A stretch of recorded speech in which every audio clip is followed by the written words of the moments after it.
दानवीर कर्ण। कर्ण कुंती का पुत्र था। पांडु के साथ कुंती का विवाह होने से पहले ही इसका जन्म हो चुका था। लोक लज्जा के कारण उसने ये भेद किसी को नहीं बताया और चुपचाप एक पिटारी में रखकर उस शिशु को अश्व नाम की नदी में फेंक दिया था। इसके जन्म की कथा बड़ी विचित्र है। राजा कुंतीभोज ने कुंती को पाल पोस कर बड़ा किया था। राजा के यहाँ एक बार महर्षि दुर्वासा आए, कुंती से उनका बड़ा सत्कार किया और जब तक वे ठहरे उन्हीं की सेवा शुश्रूषा में रही। इसकी इस श्रद्धा भक्ति से प्रसन्न होकर महर्षि ने उसे वार दिया कि वह जिस देवता को मंत्र पढ़कर बुलाएगी वही आ जाएगा और उसको संतान भी प्रदान करेगा। कुंती ने नादानी के कारण महर्षि के वरदान की परीक्षा लेने के लिए सूर्य नारायण का आवाहन किया। बीएस उसी क्षण सूर्यदेव वहां आ गए। उन्हीं के सहवास के कारण कुंती के गर्भ से कर्ण का जन्म हुआ। जब पिटारी में रखकर इस शिशु को उसने फेंक दिया तो वह पिटारी बहती हुई आगे पहुंची। वहां अधीर ने कौतूहलवश उसे उठा लिया और खोलकर देख तो उसमें एक जीवित शिशु देखकर वह आश्चर्य करने लगा। अधीर तो उस शिशु की निरीह अवस्था पर करुणा करके उसे अपने घर ले आया और उसका पालन पोषण करने लगा। उसने उसे अपनी संतान समझा। बालक के शरीर पर कवच कुंडल देखकर उसको और भी अधिक आश्चर्य हुआ और तभी उसे लगा कि वह बालक कोई होनहार राजकुमार है। उसने उसका नाम वसुसेन रखा। वसु का अर्थ है धन। कवच कुंडल रूपी धन उसके पास था। विधाता ने ही उसको इसे दिया था, इसलिए उसका नाम वसुसेन उचित ही था। वसुसेन जब कुछ बड़ा हुआ तो उसने शास्त्रों का अध्ययन करना आरंभ कर दिया। वह सूर्य का उपासक था। प्रातः काल से लेकर संध्या तक वह सूर्य की उपासना ही किया करता था। दानी भी बहुत बड़ा था। उपासना के समय कोई भी आकर उससे जो कुछ भी मांगता वह बिना हिचकिचाए उसको दे देता था। अमूल्य से अमूल्य वस्तु से उसको मोह नहीं था। उसका गौरव तो दानवीर कहलाने में था और अपने कृत्यों से उसने वास्तव में ये सिद्ध भी कर दिया कि वह दानवीर था। उसके समान दानी कौरवों और पांडवों में और कोई नहीं था। उसका परिचय तो हमें उस समय मिलता है जब इंद्र ब्राह्मण का वेश धारण करके उसके पास उसकी अमूल्य निधि कवच कुंडल मांगने गया था। उस समय कर्ण ने देवराज का स्वागत किया था और सहर्ष अपने कवच कुंडल उतार कर दे दिए थे। दान करते समय अपने हित या हित विचार वह नहीं करता था। यद्यपि सूर्य भगवान पहले उसे मना कर चुके थे कि वह इन कवच कुंडलों को किसी को भी न दे, लेकिन दानवीर कर्ण किसी याचक को निराश करके वापस लौटाना तो जानता ही नहीं था। कर्ण के इस साहस के कारण ही उसका नाम वैकृतन पड़ा था। यदि इस कवच कुंडलों को वह नहीं देता तो कोई भी योद्धा उसे युद्ध में परास्त नहीं कर सकता था। इंद्र ने अर्जुन के हित के लिए ही इनको मांगा था, क्योंकि इनके बिना अर्जुन कभी भी उसे नहीं हरा सकता था। फिर भी उसके इस अद्वितीय गुण से प्रभावित होकर इंद्र ने उसको एक पुरुष घातिनी अमोघ शक्ति दी। उस शक्ति से सामने का योद्धा किसी भी हालत में जीवित नहीं बच सकता था और उसको कर्ण ने अर्जुन के लिए रखा था। लेकिन श्री कृष्ण ने चाल चली और कर्ण की उस शक्ति को घटोत्कच पर चलवाकर अर्जुन के जीवन पर आए इस खतरे को सदा के लिए मिटा दिया। घटोत्कच जो आकाश में विचरण करके कौरवों पर अग्नि की वर्षा कर रहा था और जिसने एक बार तो सारी सेना को पूरी तरह विचलित कर डाला था, शक्ति लगते ही निर्जीव होकर पृथ्वी पर गिर पड़ा।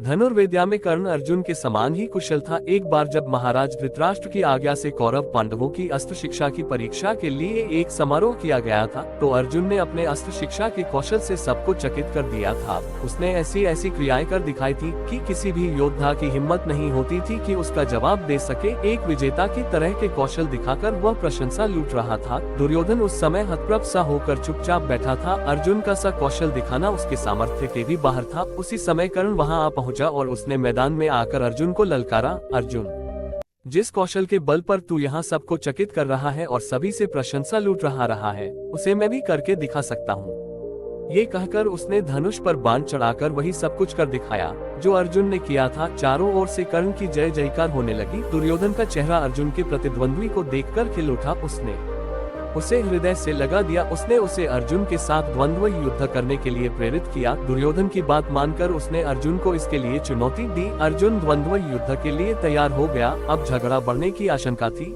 इसलिए कृपाचार्य ने बीच में हस्तक्षेप करते हुए कहा कि राजकुमार के साथ राजकुमार का ही द्वंद्व युद्ध हो सकता है। चूंकि कर्ण सूत के द्वारा पाले हुए हैं, इसलिए इनके गोत्र कुल आदि का ठीक ठीक पता न होने के कारण इनको अर्जुन से द्वंद्व युद्ध करने का अधिकार नहीं है। बस यह ऐसी समस्या थी जिसको कर्ण हल नहीं कर सकता था। वह हक्का बक्का सा अर्जुन का मुंह तार कर रह गया। दुर्योधन को भी इससे धक्का लगा, क्योंकि कर्ण के द्वारा अर्जुन का मान चूर्ण करने की उसकी ही तो योजना थी। जब कर्ण इस दुविधा में पड़ा हुआ आगे अपने पैर नहीं बढ़ा सका तो दुर्योधन ने उसे राजाओं की श्रेणी में लाने के लिए अन्य देश का राज्य दे दिया। राजा होने के नाते अब वह अर्जुन या अन्य किसी राजकुमार के साथ युद्ध कर सकता था। वह इसके लिए उतारू भी था, लेकिन संध्या होने के कारण यह वाद विवाद थम गया और सब अपने अपने घर चले गए। बस फिर जीवन में सदा ही कर्ण अर्जुन से प्रतिद्वंद्वी के रूप में मिला। अर्जुन से ही उसकी विशेष रूप से शत्रुता थी। वह उसकी प्रसिद्धि को सह नहीं सकता था। अनेक स्थलों पर वह अर्जुन के सामने आया, लेकिन अपना कुल गोत्र न बता सकने के कारण उसे सामने से हटना पड़ा। वह सूत पुत्र कहलाता था, क्योंकि सूत ने ही उसको पाला था। इसी कारण द्रौपदी के स्वयंवर में भी घूमती मछली की आंख बेधने की सामर्थ्य रखते हुए भी उसको अवसर नहीं दिया गया। स्वयं द्रौपदी ने ही सूत पुत्र कहकर उसका अपमान किया था और उसकी पत्नी बनने से इनकार कर दिया था। सूत पुत्र को क्षत्रिय कन्या का वरण करने का अधिकार नहीं है। ये शब्द शूल की तरह उसके हृदय में चुभ गए थे और वह लहू के घूंट पीकर अपने स्थान पर आ बैठा था। लेकिन द्रौपदी के प्रति उसकी घृणा इतनी बढ़ गई थी कि भरी सभा में दुशासन ने द्रौपदी को नंगा करना चाहा था, तो उसने इसका तनिक भी विरोध नहीं किया था, बल्कि द्रौपदी की हंसी उसने लड़ाई थी। जब दुर्योधन के भाई विकर्ण ने कौरवों के इस घृणित व्यवहार की निंदा की थी, तो कर्ण ने उससे कहा था, विकर्ण, तुम अपने कुल की हानि करने के लिए पैदा हुए हो। अधर्म अधर्म तुम पुकार रहे हो। द्रौपदी के साथ जो भी व्यवहार किया जा रहा है वह ठीक है। वह दासी है और दासी के ऊपर स्वामी का पूरा अधिकार होता है।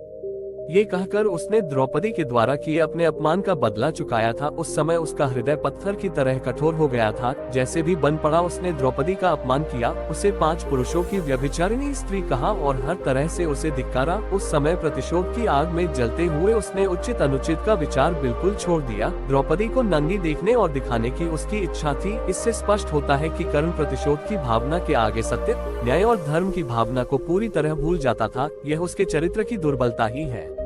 कर्ण स्वभाव से कुटिल भी था। वह दुर्योधन को इसी प्रकार कुचक रचने की सलाह दिया करता था, जैसी शकुनी देता था। जिस समय जुए में हारकर पांडव वनवास के लिए चले गए और द्वैत वन में वे अपना समय काट रहे थे, उस समय कर्ण और शकुनी की बातों में आकर ही दुर्योधन अपने परिवार के साथ पांडवों को चिढ़ाने के लिए पहुंचा था। लेकिन यहाँ चित्रसेन नामक गंधर्व से इनका सामना हो गया। भीषण युद्ध हुआ। गंधर्व राजा ने अपने पराक्रम से सबको परास्त कर दिया और परिवार सहित सभी को उसने बंदी बना लिया। कर्ण तो अपने प्राण लेकर युद्धस्थल से भाग ही गया था। फिर युधिष्ठिर के कहने और अर्जुन के भी प्रयास करने पर चित्रसेन ने दुर्योधन आदि को मुक्त कर दिया। कर्ण अहंकारी भी बहुत था। उसे अपने पराक्रम पर बड़ा घमंड था और बार बार दुर्योधन को प्रसन्न करने के लिए वह कहा करता था कि वह एक क्षण में ही अर्जुन को मार गिराएगा। इसके लिए भगवान परशुराम द्वारा सिखाए हुए अपने अस्त्र कौशल की दुहाई देता था। यहाँ तक कि भीष्म पितामह, गुरु द्रोणाचार्य आदि के सामने भी वह अपनी शेखी बघारने से बाज नहीं आता था। एक दिन पितामह से न रहा गया। उन्होंने इससे फटकारते हुए कहा, दुरभिमानी कर्ण, व्यर्थ की बात क्यों किया करता है। खांडवदाह के समय श्री कृष्ण और अर्जुन ने जो वीरता प्रकट की थी, उसको याद करके तुझे लज्जित होना चाहिए क्या? तू श्री कृष्ण को साधारण व्यक्ति समझता है। वे अपने चक्र से तेरी उस अमोघ शक्ति को खंड खंड कर देंगे। व्यर्थ दम करना एक सच्चे वीर का गुण नहीं है। पितामह की यह बात सुनकर कर्ण क्रुद्ध हो उठा और उसने झल्लाकर अपने शस्त्र फेंक दिए और कहा, पितामह ने सभी के सामने मुझे लज्जित किया है। अब तो इनकी मृत्यु हो जाने पर ही मैं अपना पराक्रम दिखाऊंगा।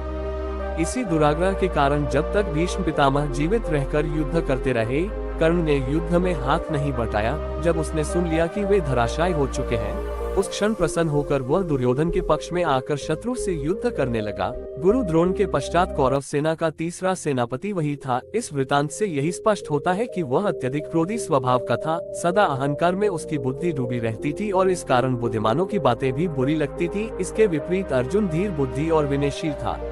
इस सब के होते हुए भी कर्ण अपनी बात का धनी था। जो कुछ भी वचन वह दे देता था, उससे हटना तो वह जानता ही नहीं था। श्री कृष्ण ने उसे यह बता दिया था कि वह कुंती का ज्येष्ठ पुत्र है और साथ में उन्होंने उससे पांडवों की ओर मिल जाने का आग्रह भी किया था। लेकिन सब कुछ सुनकर भी उसने दुर्योधन के साथ विश्वासघात करना उचित नहीं समझा। श्री कृष्ण ने कहा था, कर्ण, भाइयों के विरुद्ध लड़कर उनको मारने की कामना करना पाप है। इसलिए तुम कौरवों का साथ छोड़कर पांडवों का पक्ष ले लो। युधिष्ठिर तुम्हें अपना अग्रज मानकर अपना जीता हुआ साम्राज्य तुम्हें ही दे देंगे। कृष्ण की यह प्रलोभन भरी बातें सुनकर भी कर्ण अपने वचन पर दृढ़ रहा और कहने लगा, श्री कृष्ण, दुर्योधन के साथ विश्वासघात करना सबसे बड़ा पाप है। यदि मैं उसकी मित्रता को तोड़कर पांडवों की ओर मिल जाऊंगा तो सब यही कहेंगे कि कर्ण अर्जुन से डरकर उनकी ओर मिल गया है। फिर मैं ऐसा क्या करूं? मेरी माँ ने तो मुझे मारने का सारा प्रबंध कर दिया था। सूत ने ही मुझे उठाया और पाला, इसलिए वे ही मेरे पिता तुल्य हैं। सूतों के साथ मैं कई यज्ञ भी कर चुका हूँ और मेरा विवाह संबंध भी सूतों के परिवार में ही हुआ है। फिर मेरा पांडवों से क्या संबंध रहा? धृतराष्ट्र के घराने में ही दुर्योधन के आश्रित मैं रहा हूँ और 13 वर्ष तक मैंने उन्हीं का दिया हुआ राज्य किया है। फिर कैसे उनके साथ विश्वासघात कर दूं? दुर्योधन को मेरे ऊपर पूरा विश्वास है, मेरे कहने से ही तो उसने इस युद्ध को मोल लिया है और अर्जुन के प्रतिद्वंद्वी के रूप में दुर्योधन की आशाएं मेरे ऊपर ही तो लगी हुई है। इस परिस्थिति में अपने आश्रयदाता और मित्र दुर्योधन को छोड़कर मैं कभी पांडव पक्ष में नहीं मिल सकता। फिर यदि एक बार मैं मिल भी गया तो युधिष्ठिर जो राज्य मुझे देगा उसे अपने वचन के अनुसार मुझे दुर्योधन को देना होगा। इससे तो पांडवों का सारा प्रयत्न ही निष्फल चला जाएगा। ये सभी कुछ सोच विचार कर मैं निश्चय पूर्वक कहता हूँ कि मैं मित्र दुर्योधन का साथ छोड़कर और किसी पक्ष में नहीं मिल सकता। लेकिन हाँ, यह वचन अवश्य देता हूँ कि युद्ध में मेरा प्रतिद्वंद्वी केवल अर्जुन ही है, उसके सिवा किसी पांडव का वध मैं नहीं करूँगा। कर्ण का ये कथन उसके चरित्र की महानता पर प्रकाश डालता है। बात का कितना पक्का था वह दानवीर। दुर्योधन चाहे अधर्मी था, लेकिन उसका तो आश्रयदाता था, फिर वह उसके साथ छल कपट कैसे कर सकता था। अंत तक उसने दुर्योधन का साथ दिया और अपने आप को एक सच्चा मित्र प्रमाणित कर दिया। कर्तव्य के प्रति कर्ण पूरी तरह कठोर था। वह युधिष्ठिर तथा अर्जुन की तरह सहृदय नहीं था कि पांडवों के विषय में ये ज्ञात होते ही कि ये उसके भाई हैं, युद्ध करना बंद कर दे। एक बार मन में दृढ़ संकल्प करके उसको पूरी तरह निभाना ही उसके जीवन का उद्देश्य था। दुर्योधन की सहायता करना उसका कर्तव्य था। इससे पांडवों के प्रति जागृत हुआ भ्रातृत्व भाव भी उसे विचलित न कर सका और फिर भी अर्जुन के प्रति कठोर और ईर्ष्यापूर्ण दृष्टि उसकी बनी ही रही। यहाँ तक कि स्वयं माता कुंती ने जाकर कर्ण को अपनी ओर मिलाने की इच्छा प्रकट की थी, लेकिन उस समय भी वह वीर अपने पद से विचलित नहीं हुआ। यह उसके चरित्र की श्रेष्ठता ही थी। फिर एक बार कृष्ण को वचन देकर अर्जुन के सिवा अन्य किसी पांडव की ओर उसने शस्त्र नहीं उठाया। अर्जुन से ही युद्ध करते हुए वह वीरगति को प्राप्त हुआ था। महाभारत युद्ध में भी उसकी वीरता देखकर स्वयं श्री कृष्ण उसकी प्रशंसा करने लगे थे। कितनी ही बार वह अर्जुन के रथ को पीछे हटा देता था। जब तक वह सेनापति रहा, अर्जुन बार बार उसके प्रहारों से विचलित हो उठता था। उसकी समझ में नहीं आता था कि वह कैसे इस परम योद्धा को परास्त करे। अंत में पूरी तरह निराश होकर उसने कृष्ण की ओर देखा। कर्ण के रथ का पहिया जमीन में धंस गया था। वह उसे निकालने का प्रयत्न कर रहा था। उसी समय कृष्ण के इशारा करने पर अर्जुन ने अन्याय का आश्रय लेकर उसका वध किया, नहीं तो उस वीर को मारना बहुत कठिन था। फिर यदि उसके हाथ में इंद्र की वह अमोघ शक्ति होती तो फिर उसको कोई भी पराजित नहीं कर सकता था और यह निश्चय था कि वह अर्जुन का वध करके विजय का शंख फूंक देता। लेकिन विधाता की यही गति थी। अमोघ शक्ति को वह पहले ही घटोत्कच पर चला चुका था। अब उसके पास विशेष अस्त्र कोई नहीं था। फिर भी बड़ी कठिनाई से अर्जुन उसे मार पाया था। महाभारत में जहाँ भी उसके पराक्रम का वर्णन आया है, वहाँ अर्जुन के बराबर ही उसको पराक्रमी माना गया है और था भी वह इतना ही पराक्रमी। कर्ण के पराक्रम में धब्बा लगाने वाली एक बात यह है कि वह कपटी भी था। वह सदा सत्य और न्याय का ही आश्रय नहीं लेता था। उसने अल्पवयस्क राजकुमार अभिमन्यु का चक्रव्यूह के भीतर औरों के साथ मिलकर वध किया था। उसी ने उसके धनुष को काट गिराया था और फिर उस निहत्थे बालक पर 6 महारथियों ने मिलकर आक्रमण किया था, जिनमें से एक वह भी था। निहत्थे बालक की हत्या करने का अपराध सदा उसके चरित्र के साथ लगा रहेगा। इसलिए इतना पराक्रमी होने पर भी कर्ण अर्जुन की तरह महापुरुष की कोटि में नहीं आ सकता। उसका हृदय कलुषित था। इस तरह कर्ण के चरित्र पर दृष्टिपात करने से मालूम होता है कि वह किसी दृष्टि से महान था और अपने किन्हीं व्यवहारों के कारण पतित भी था। उसकी महानता उसके दानवीर होने में है, उसके दृढ़ संकल्प होने में है, उसके अपने मित्र और आश्रयदाता के विश्वास पात्र होने में है। लेकिन छल और कपटपूर्ण व्यवहार, व्यर्थ का दंभ और क्रोध उसके चरित्र की गरिमा को कम करते हैं। वह इतना पराक्रमी था कि उसके मरते ही दुर्योधन का सारा धैर्य टूट गया था और अब उसे अपनी पराजय की आशंका निश्चित लगने लगी थी। और वही हुआ भी। कर्ण की मृत्यु के पश्चात कौरवसेना का विनाश हो गया। स्वयं दुर्योधन भी भीम के द्वारा मार डाला गया। युद्ध में पांडवों को विजय प्राप्त